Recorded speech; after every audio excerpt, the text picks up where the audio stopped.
Unacceptable is probably the word I'd use to describe everything about my performance in the last episode. From start to finish, I didn't score a single point, and somehow still made it through. Things need to change, I'm up in the ante, and I'm going to make Rick proud. Let's do this.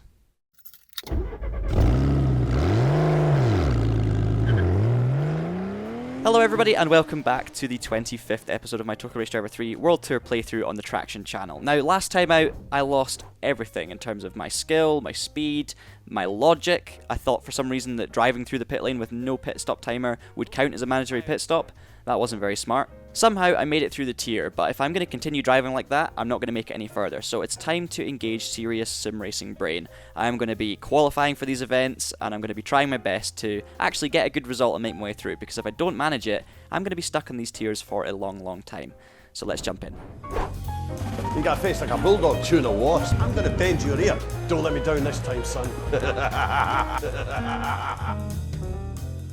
My overarching goal for this episode is to try and engage a logical TOCA Race Driver 3 brain. So that means, reducing wheel spin off the line, following the racing line properly, trying to turn in later than usual, doing all the things that I know work on TOCA Race Driver 3, rather than just going in gung-ho and then wondering why it's not working again. I need to learn from my mistakes. Obviously, we've done DTM and we've managed to pass it, but I do want to give GT Tuning Cup another go because I failed the first time and I really enjoyed it, so I want to try and get my redemption on that one. The championship objective is to finish second or above, which is a bit easier than just beating stock, who was pretty hopeless. We've got the same cars as last time, so we've got the Gemballa and the Koenig GT and GT-D. This time we have 4 laps of Hockenheim, 5 laps of Laguna Seca, and 4 laps of, guess what, Zandvoort. This time we are in the Gemballa, I'm not quite sure, basically the Porsche 911 GTR 750 Evo. And it looks amazing. This little sweetheart produces nearly 420 brake at 8,200 RPM. She's a lovely mover. You can really throw her about. Oh. But watch your rear end. It'll suddenly fly out when you're least expecting it. You can't do that in TOCA Race Driver 3. Qualifying then, and let's see if this Gemballa is better than the Koenig we drove last time. And to be fair, the Koenig was actually really nice to drive, so as long as it feels similar, we should be okay. Felt good through turn 1. Into the hairpin, I'm going to brake before the 100 board because I don't trust that. And I should have gone a long way before the 100 board. Straight on there. I have a strange feeling that that lap is going to put us on pole. 129.78. And it has done. Half a second ahead of Hayne. Pole position first time out for Yuzuru Kopi Sport. As we know, qualifying in pole position in this game pretty much guarantees you the win for the race, right? Try and control the wheel spin at the start. That's a nice launch. I've lost the lead, but that's okay. We're going to brake into turn 1.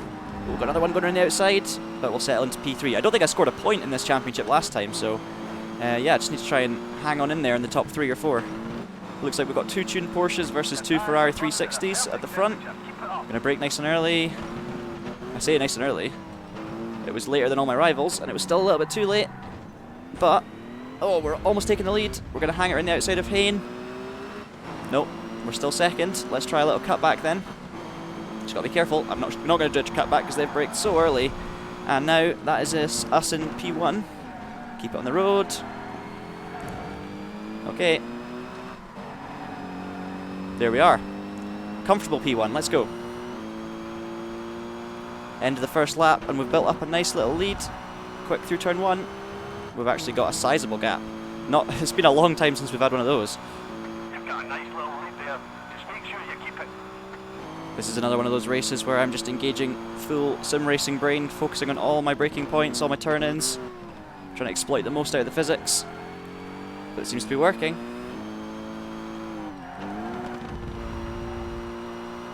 I'm not making any mistakes this time. I am concentrating. I'm not going to take anything for granted in this game. I've done it far too often. We need some points. I'm afraid there is nothing to report. Literally nothing's happened since lap 1. I've just driven away. Pace has been good. I've slightly increased my margin every lap. I've probably got fastest lap. Yeah, it's just all going to plan. Round the final corner, and it's, thank goodness, going to be a dominant display and a race win. Some points. Rick's pumped. I'm pumped. Race win and fastest lap. Stern ended up getting second, so I don't know what happened. Hayne actually dropped out of the points in the end. 10 points for John Traxion, no points for my teammate Wong, but that's a really, really good and positive start to the championship. Laguna's next, and the last time I drove GT cars at Laguna, it didn't go so well. Do you know what? Stay in the track if you don't want to receive a penalty. Gaining an advantage. Oh, get off the gravel. Nope.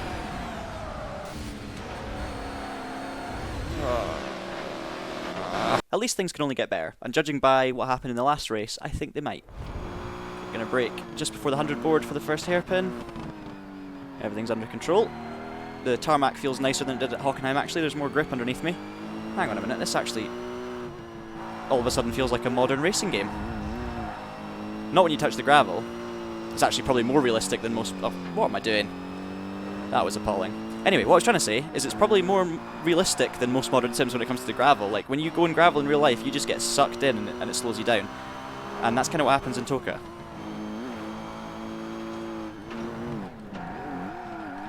Oh, too deep into corkscrew. I love the way that it actually properly locks up the car over the corkscrew, because that going light is exactly what happens in a lot of the more modern sims as well. So that's actually really good. Not good for my lap time though. Out at the final corner, much better than the last lap. Let's see what the time is. 1 minute 17.7. I'm going to guess it's enough for pole position by 0.2 of a second. Pole position by 0.2 of a second. Who would have thought? This time I've got Wong behind me in the number 15, which is cool. And so yeah, it's a 1-2 for the team. Let's see if we can turn that into a race result. Another pole position. Let's keep the revs down, get a good start. Can we make it 2 wins from 2? My teammate's got a much better start. I've got no one to use as a reference point. It actually looks like 3 of cars that are basically teammates out in the lead. It's a good day for Nvidia. We'll go around the outside. Can we get around the outside of Wong as well? He's still there though. We're trying to avoid contact. We'll slot into second place. Wong hits the brakes in the apex. That's not very friendly. Okay, we're settled into P2 now. We've got a little bit of breathing space from third place. Let's just see how this race develops. Let's brake nice and early for the corkscrew. Oh, a little bit airborne over the curb. We're not going to worry too much about that. Down the corkscrew. I've got the car I was in last time all over the back of me.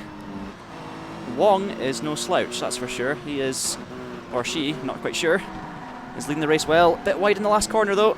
And I'm sorry, but I've cursed you there. We're jumping the slipstream. Let's see if we can take P1 down into the first corner. I don't want to hit them off the track though. Oh, they're going to defend to the inside, okay. So we can go all the way around the outside, and we get it stopped. And there you go, P1.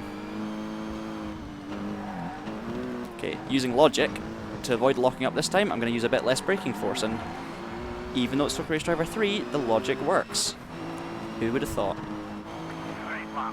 That's the fastest lap of the race so far. Lap 3 out of 5. It looks like they're having a really good scrap behind me. I kind of want to keep watching that. Through the first hairpin with no issues. How are they getting on? Wong still holding on to P2. You're doing great. Just don't get complacent out there. Oh, Rick's proud of me again. That's good. I've let him down again. 1 corner later. Sorry, Rick. And now Wong's all over the back of me again. Oh. Oh no. Oh no. This is why I need to concentrate. Rick was right. I should have listened to him instead of being happy that he was happy. Yes, double win. I'd say you are safely at the top end of this championship for now, so stay there. And we still lead the championship. It's looking so good for promotion now. 10 points for me, 6 points for Wong. Now the question is, have I secured promotion? Yes, I have. 20 points to me, Donald second with 8 points, and Stern third with 6. There's no way 2 of them can beat me. Actually, there's no way 1 of them can beat me. I'm the champion. Well done. That's definitely helped make up a little bit for the previous 2 episodes and all the horrendous driving and mistakes and lack of points, because we've taken a championship with 1 round to spare. I'm going to skip qualifying for Zandvoort, just jump in from the back of the grid and have a little bit of fun. Let's see if we can take 3 wins from last on the grid. And I've got Wong alongside me. Hopefully the 2 of us can work together and make it through the field a little bit. Not only am I, of course, at the back of the grid, I also haven't had the 2 laps of practice that I've been having for the other races, so I'm going to have to use this first lap to kind of scout the track a little bit. But I do know Zandvoort very well, as I'm sure you guys know already. Done so many races in this World Tour mode on Zandvoort. That's P18. Down the inside for 17th. Wong's making good progress as well. Oh, no, everything's fine. How did you just go around the outside of me? Oh, I've been hit as well. It's all kicking off at the back. It's like being in school. All of the crazy action happens at the back of the classroom. Sorry, it's been a good battle so far, but I'm actually making less progress than Wong is. So, not looking good for a win, I'm afraid. Clean move into the chicane. I've been getting a little bit better at those recently. Now I know I get a good exit from here every time. Okay, end of lap 1. Oh no, don't do it. Don't do it, Williams. Oh. I'm scared of that corner now. Switch back. I got a little bit of grass, which would have killed my momentum. I'm going to dive down the inside into here. Oh, Wong's kind of shut the door a little bit. To be fair, I didn't really shut the door. It was more kind of left me just enough room and no more. But we'll go around the outside there, get the switch back on the Koenig, and that's P16. Come on, try and improve your position. No need to get sassy with me. Okay, we've caught the big gaggle in front. I can see a top 10. Is there still points up for grabs? Well, there's 2 laps still to go, so it's still possible.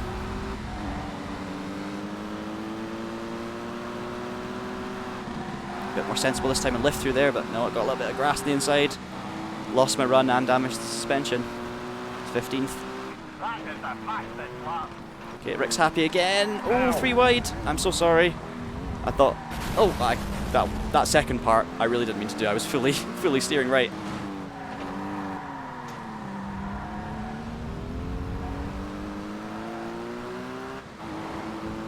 Okay, back up to 13th. Now we've got to catch this group again. Nice run through there, down the inside of Stern.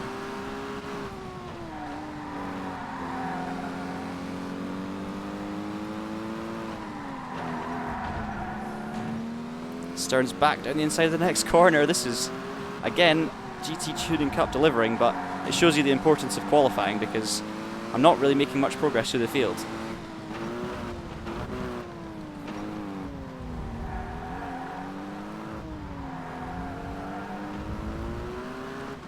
Okay, finally made the top 10. Points are still up for grabs.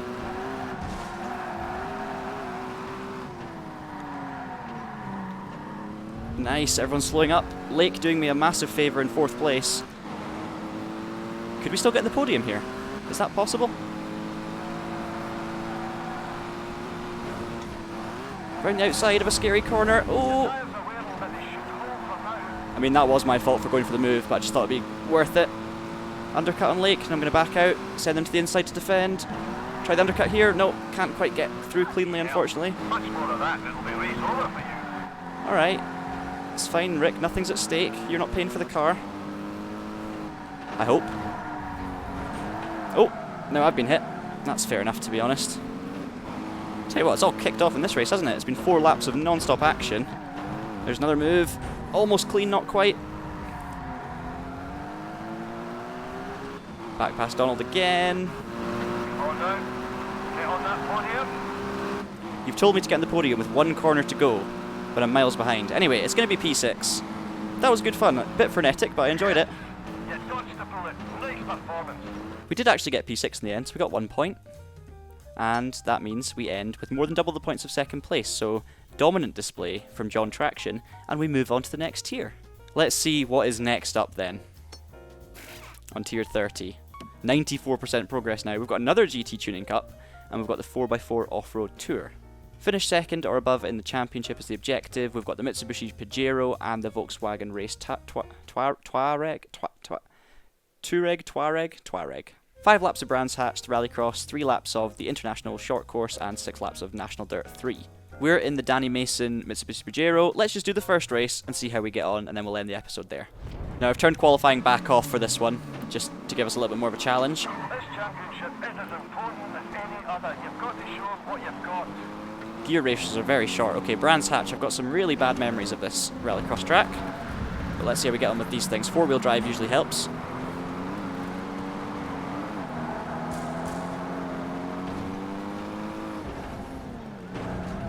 Nice, down the inside. Oh! Yeah, I remember that exact feeling very often, and we're shuffled back down to 9th place. Let's try and hold the inside line. Someone's off in front of me. Mistolio's on my line. Yeah, this is the chaos that I expected. Sorry. Nice bit of overtaking. Sweet and simple. Great driving. It was the complete opposite of that, Rick, in every single sense. And we're back to 10th place again. We definitely don't seem to have as much straight line performance as the Tuaregs. Now, these actually don't handle terribly compared to a lot of the other rally cars I've driven. They're not too bad. Okay, they're all crashing in front, that is good. P7, right in the last hairpin. Bit of handbrake. Absolutely rubbish. What am I doing? Okay, we've got more chaos up ahead. Take it easy now. There's a minor problem with your engine. Good job. Well, at least I've got a helmet that looks like my real racing helmet. I guess that's something. What is the driver doing? He's having a dance.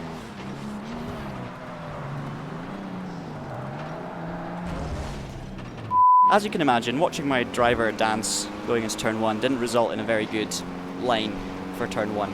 And that didn't result in very good news for my suspension. Driver's still going though, look at that. Yeah. I just remembered I was meant to be concentrating and taking this episode very seriously. Oops. Rounding the last corner. And somehow we're not actually last. We're going to pick up a remarkable P9. Don't know how far the points go back. And to be honest, I might have a chance in the future rounds. I just screwed it up in that one. Not even a word from Rick. That's worrying. Very weird point system, by the way. Only the top 5 get points, and it's like a very strange amount. So basically, yeah, if I'd have finished 6th anyway, I would have got nothing. So we just got to go again the next round. What can I say about that one? I mean, I set out to concentrate, to take it more seriously, and to do a good job, and do Rick proud. And the main thing was, I mean, if you completely ignore that last race for a split second, I made him proud. You could hear it in his voice. He was delighted, which makes me happy too. Make sure you tune in again next week to see if I can actually get through this Rallycross Championship. I'm really not sure how that's going to go, but I guess, yeah, you'll have to tune in next week to find out. If you don't want to miss it, subscribe to the channel, hit the notification bell, and it will pop up in your inbox when it's uploaded. So until next time, thank you very much for watching, keep it pinned, and have a great day.